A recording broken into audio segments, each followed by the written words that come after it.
Harka fuunee shamaa akkam jirtu kabajamoo dhaggeeffattootaaf daawwattoota Keelloo Miidiyaa odeeffannoon guyyaa irraa of harkaa qabnu kunooti. Ameerikaan yaada araaraa dhiyeessite irraa ka'uun deebii waboo irraa dhiyaateef abdachiisaa ta'uu ibsite. Jeequmsa walitti fufaa waggoota 7 oliif keessa akka jirtu Itoophiyaan gara nagaatti akka dhuftu yeroo darbe Ameerikaa irraa waamichi nagaa taasifamuun ni yaadatama. Sana ilaalchisuun hogganoota waboo fi faannoo nagaa akka buusaniif gaafachuun deebiin isaan irraa argame abdachiisaa ta'uu Ameerikaan ibsiteetti. Akkasuma ibsa yeroo san kennite keessatti waa'een uummata dirooniin haleeluu dhaabi jechuun Itoophiyaa akeekkachiifamee dogoggoraan ta'uu Ameerikaan dubbattee jirti. Ambaasaaddarri Ameerikaa dubbiin haleellaa diroonii ibsa imbaasichaa keessatti kaafame dogoggora ta'uu ibsuu isaanii kaleessa miidiyaaleen gabaasaniiru. Itoophiyaatti ambaasaaddarri Yuunaayitid Isteetsi Erviin Masiingaan ibsa imbaasii Ameerikaa dhiyeenya kana baase keessatti sararri mootummaan federaalaa uummata ofii irratti haleellaa diroonii raawwatu hatattamaan akka dhaabu jedhu dabalamuun isaa dogoggora ta'uu ibsaniiru. Kunis dogoggora bulchiinsaan kan uumame ta'uu ibsan. Dogoggora ture malee waan biraa hin turre. Barreeffama adeemsa qophiitti jiru kan ani hin arginee fi hin raggaasifne fudhanne. Sababii dogoggora bulchiinsaatiin barreeffamni kun maxxanfame jechuun ibsa kaleessa gaazexeessootaaf kennan keessatti caqasaniiru. Ibsi imbaasiin Ameerikaa Finfinneetti argamu torban 3 dura baase kun mootummaan Itoophiyaa fi qaamoleen hidhatan nagaa fi tasgabbii buusuu irratti cimsanii akka hojjetan waamicha dhiyeessee ture. Addatti faannoon kaayyoo qabatamaa fi naga qabeessa ta'e qabatee akka dhiyaatuu fi waboon ammoo waldhabdee Oromiyaa keessa adeemaa jiru furuuf marii kanaan dura eegalame akka itti fufsiisu dhaameera. Maxxansa jalqabaa irratti sarara mootummaan federaalaa uummata ofii irratti haleellaa diroonii raawwachuu hatattamaan akka dhaabu ka jedhu of keessaa akka qabu ta'us boodarra himni kun haqameera. Ambaasaaddarri Ameerikaa deebii hogganoota waboo tokko fi murnoota faannoo tokko irraa argatan abdii akka itti hores ibsanii jiru. Tarreewwan haalduree dheeraa dhiyeessaniiru ka jedhan ambaasaddarichi akkaataa ani kana ilaalu garuu Itoophiyaan bakka biraa caalaa gara xumuraatti dhiyoo jiraachuu isheetii jedhan. Itti dabaluudhaanis yeroo kanatti isaanis ta'ee mootummaan federaalaa karaa sana caalaatti qabatamaa taasisuuf karaa barbaaduun dirqama isaanii ta'uu eeruun kanaawwiidhaan eeggannaa jedhaniiru. Oduu keenya itti aanuun jilli Gadaa Tuulamaa godaansa irra jiraachuun ibsame. Gadaan Tuulamaa tibbana jila godaansaa gaggeessaa jira jedhame.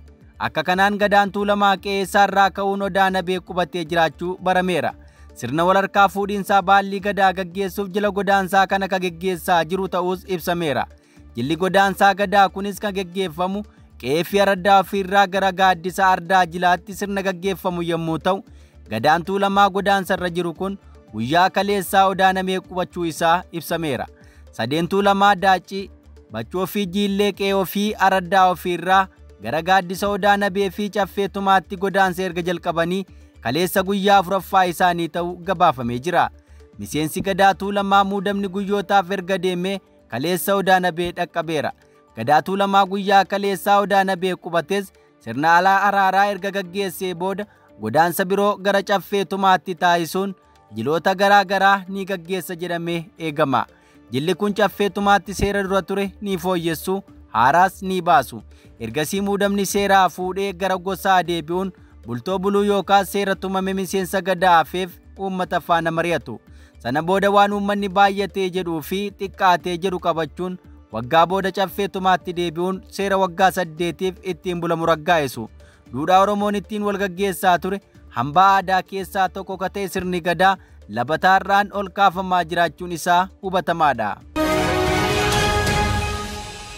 Oduu keenya itti aanuun Horroo Guduruu Wallaggaa fi Wallagga Lixaatti qondaalonni PP yakka malaammaltummaan murtiin hidhaaf maallaqaa irratti darbuu dhaga'ame.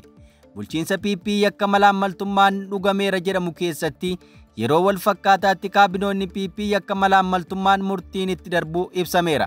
Akka kanaan Wallagga Lixaatti qondaalonni mootummaa bulchaa aanaa dabalatee hedduun yakka malaammaltummaan hidhaa cimaan adabamuu dhaga'ameera. Maddi odeeffannoo Keelloo akka gabaasetti yakki malaammaltummaan kan irratti argame qondaalonni mootummaa Wallagga Lixaa aanaa mana Sibuutti bulchaa aanaa fi hoogganni paartii badhaadhinaa hidhaan adabamaniiru. Manni murtii olaanaa godina Wallagga Lixaa malaammaltummaa aangoo da'eeffatee raawwachuu isaanii ragaa argateen bulchaa aanaa mana Sibuu fi hoogganaa paartii badhaadhinaa hidhaan adabeeraa jedhan. Akka kanaan bulchaa aanaa mana Sibuu obbo Gammachiis Sirriiqaa hidhaa cimaa waggaa 7 fi qarshii 10,000 Itti gaafatamaa buusaa gonofaa aanaa mana sibuu obbo Beekumaa Qajeelaa hidhaa cimaa waggaa 2 fi qarshii 4,000. Itti gaafatamaa paartii badhaadhinaa aanaa mana sibuu obbo Birraatuu Tafarii hidhaa cimaa waggaa 1 fi qarshii 2,000 adabee jira. Hattoonni aangoo da'eeffachuun uummata saamaa turan kun yeroodhaan booda to'annoo jala kan oolfaman yoo ta'u, qajeelchi poolisii godina Wallagga Lixaa fi abbaan alangaa godinichaa waliin ta'uun ragaalee fi sanada walitti qabuun himannaan irratti baname. Manni murtii olaanaa godinichaa galmee qoratee dhaddacha guyyaa kaleessaa waxabajjii 5 bara 2017 ooleen murtii kana dabarsuu isaa ibsamee jira. Oduma wal fakkaatuun Horroo Guduruu Wallaggaatti kaabinooti PP yakka malaammaltummaan hidhaman murtii argataniiru. Namoota haala nageenyaa fi aangoo da'oo godhachuu yakka malaammaltummaa raawwatan irratti murtoon seeraa kennamee jira akka jedhe kominikeeshiniin Horroo Guduruu Wallaggaa fuula miidiyaa hawaasaa Facebook isaa irratti gabaaseera. Godina Horroo Guduruu Wallaggaa aanaa Habaaboo Guduruutti yakkamtoonni rakkoo nageenyaa fi aangoo isaanii da'oo godhachuun namoota dhuunfaa garaa garaa irraa maallaqa fudhatan hidhaa cimaan adabamuu gabaasichatu ibsa. Himatamaa tokkoffaa Zalaalam Garramuu jedhamu aanaa Habaaboo Guduruutti itti gaafatamaa damee ijaarsaa paartii ta'uun tajaajilaa osoo jiranii aantummaa uummataa fi imaanaa itti kenname cinaatti dhiisuun fedhii fi faayidaa dhuunfaa isaaniif aangoo da'oo godhatanii maallaqa namoota irraa fudhachuu fi yakkoota garaa garaa raawwataniiru jedhame. Himatamaa lammaffaan itti gaafatamaa waajjira nagaa fi milishaa aanaa Habaaboo Guduruu ka turan obbo Dabaloo Eebbisaa aangoo seeraan itti kenname dagachuun namoota maqaa finxaalessa shaneetti farrajuun hidhuu fi maallaqa irraa waan fudhateef himatameera jedha gabaasichi. Himatamaa sadaffaan kantiibaa magaalaa Qanaatee ka ture Nagaroo Mokonnon bifuma wal fakkaatuun naga'ee malee maallaqa namoota irraa walitti qabuun dhimma hin malleef oolfachuu isaatu ibsame. Akka kanaan manni murtii godina Horroo Guduruu Wallaggaa simannaa abbaan alangaa godina Horroo Guduruu Wallaggaa dhiyeesse bitaa fi mirgaan falmisiisuun dhimma kana erga ilaalee booda labsii yakkoota malaammaltummaan murteessuuf bahe bu'uureffachuun murtoo laateera. Himatamaa tokkoffaa obbo Zalaalam Garramuu Jirtoo hidhaa cimaa waggaa 12 fi qarshii 5,000. Himatamaa lammaffaa obbo Dabaloo Eebbisaa Garbaa hidhaa waggaa 2 fi baatii 3 akkasumas maallaqa 3,000 fi himatamaa sadaffaa Nagaroo Mokonnon Irranaa hidhaa waggaa 2 fi baatii 3 akkasumas qarshii 3,000 akka adabaman murteesseera. Torbeema kana bulchaa aanaa Sayyoo Noolee duraanii obbo Abbayyaa Dabalaa irrattis yakka hattummaan hidhaa waggaa 8 adabamuu isaa ni yaadatama. Oduu keenya itti aanuun magaalaa Finfinneetti guyyaa kaleessaa taankariin bishaanii daree barnootaa irratti kufuun barattoota 12 irra miidhaa geessise. Taankariin bishaanii kufuun barattoota miidhuu dhaga'ame. Taateen kun kaleessa waxabajjii 5 bara 2017 akka lakkoofsa Itoophiyaa waaree booda Finfinnee Gullallee naannoo Shogolee Ambessaa Guraagee jedhamutti raawwatamuu himame. Taankariin bishaanii kana gamoo gubbaa fannifamee ture citee bu'uun miidhaa geessuu komishiniin bulchiinsa sodaa balaa fi ibiddaa magaalattii himaniiru. Balaa kanaan barattoonni 12 miidhamanii hospitaala seenuu dhaga'ame.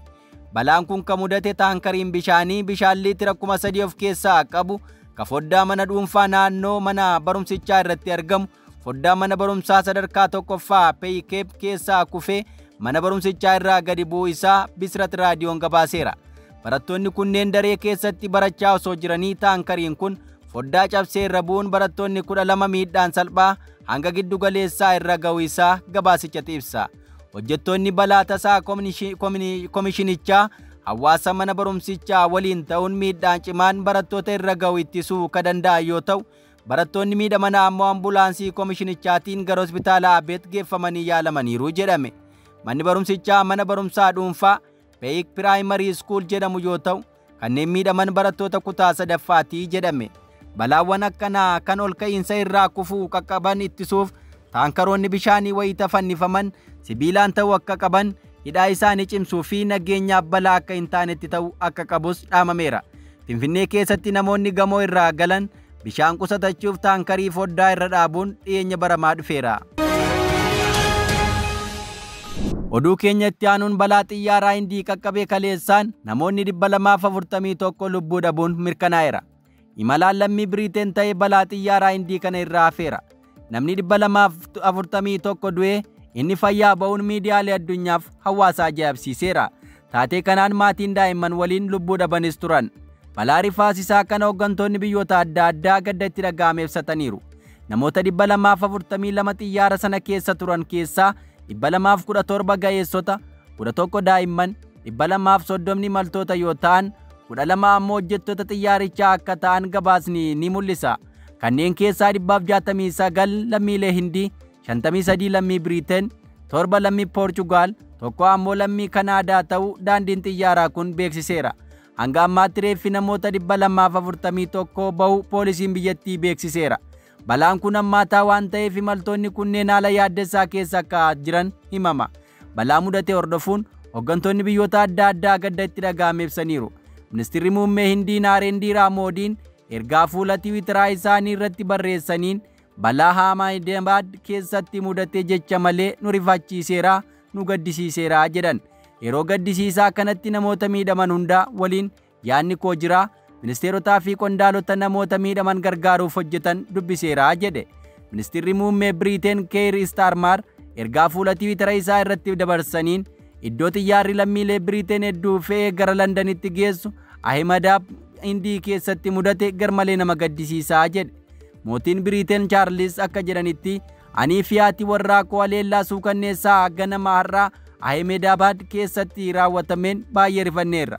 Maatii fi hiriyoota namoota taatee suukanneessaa kanaan miidhamaniif kadhannaa fi jajjabina guddaa taasifnaa jedhan. Pirezidaantiin Faransaay Emmanuel Macron, Ministeerri muummee Awustiraaliyaa Antoonii Albaneesii, Ministeerri muummee Ayirlaand Michael Martin, Pirezidaantiin Komishinii Awurooppaa Ursula von der Leyen akkasumas hooggantoonni Vaatikaanii fi Baangilaadesh gadda itti dhaga'ame ibsaniiru. Oduu keenyatti aanuun Iraanitti eegduun warraaqsa Islaamaa Hoseen Salaamii ajjeefame. Ajajaan eegduu warraaqsa Islaamaa Hoseen Salaamii hoogganaa olaanaa Iraan haleellaa Israa'eliin ajjeefamuu isaa miidiyaaleen gabaasaniiru. Salaamiin jalqaba bara 1980 yeroo waraanni Iraanii fi Iraaq ka'etti eegdota warraaqsaatti makame.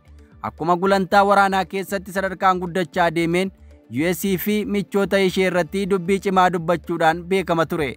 Bara 2000 irraa eegalee sagantaa niwukilaraa fi waraana Iraan keessatti hirmaachuu isaatiin mana maree nageenyaa dhaabbata mootummoota gamtoomanii fi Ameerikaan qoqqobbii irra kaa'ameera. Bara 2024 Iraan yeroo jalqabaaf haleellaa waraanaa kallattiin Israa'el irratti raawwatte diroonii fi misaa'ila 300 ol bobbaasuun itti gaafatamaa eegdota warraaqsaa ture. Erga dhiyoos Israa'el waliin waldhabdeen uumamee hammaataa waan dhufeef Salaamiin kamisaa kaleessaa waan dhufu maaloo hafuu haala kamiifuu guutummaatti qophiidhaa jedhee ture. Diinni akkuma Filisxeemotaa warra kaan isaan irraa ittisuu hin qabne goolama Israa'el jalaa jiran sana Iraan waraanuu nan danda'a jedhee yaada. Nuti waraanaan qoramnee muuxannoo qabnaa jechuun dhaadataa tureera. Ta'us garuu haleellaa Israa'el dagalgalaatiin bayyanachuu hin dandeenye lubbuun isaa darbeera. Egaa dhaggeeffattoota keenyaa odeeffannoon irra of harkaa qabnu kanan gammaa dhaggeeffattan ture qophii keenyaaf waliin turtii gaarii.